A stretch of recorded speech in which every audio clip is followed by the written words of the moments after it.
coding and the standard deviation. So when are we going to do algorithm? Coding and the standard deviation. Right. Let's first of all have this data set. Okay. Let's have 105, 102, 118, 107, and 110. Okay. So we've got this data set. We're going to use coding. Callum. We're going to use coding to find the standard deviation. Looking at those numbers, what can we do to those numbers to make them easier?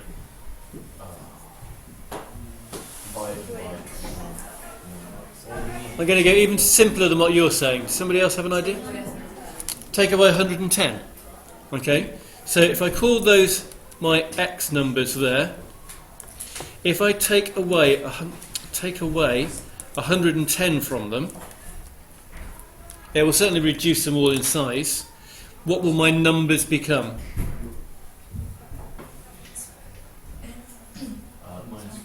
Minus 5. Minus 8. 8. Okay, right. Now, what does the standard deviation measure? It measures how spread out it is.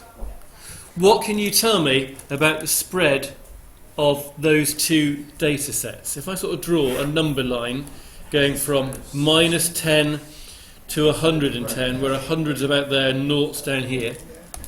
My original numbers, I had 105, 102, or 118. Sorry, I didn't put my number line long enough. I had 118, that's over there. I had 107, and I had 110. When I subtracted 110 from them, I had minus 5, minus 8, 8, minus 3, and 0. Now, it's not a brilliant drawing, but what should those crosses look like here and here? Yeah, it's actually the same spread, it's just been shifted down the number line. So the standard deviation of this set here and the standard deviation of this set here are going to be the same. Yeah, okay. So with that colour that's coming out, I'm not sure, but the standard deviation of the red numbers, of the red original numbers,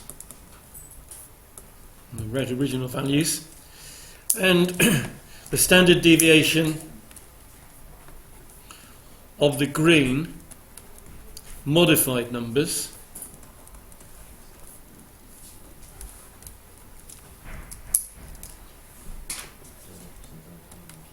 will be equal to each other.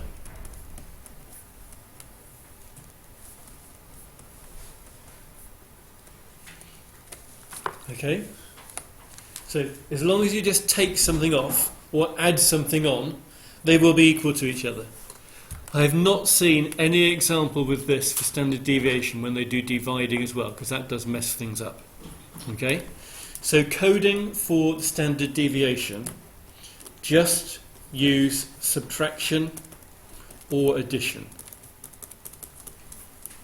Do not do another step of dividing when you're doing coding for the standard deviation.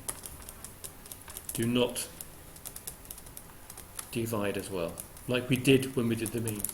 Okay? But basically the spread is the same, they've just been shifted down the number line, they've still got the same spread, so you could just work out the standard deviation of the bottom numbers and it would give you exactly the right answer for the standard deviation of the top numbers. Okay? Why not divide as well? Because if you divided it, it brings the numbers closer together. For example, if you divided them all by 5, they would be sort of here then, and the spread would have changed as well. So the only coding that's in the book for this, for standard deviation, is just shifting it up and down the number line, not dividing it as well, because that does affect the spread.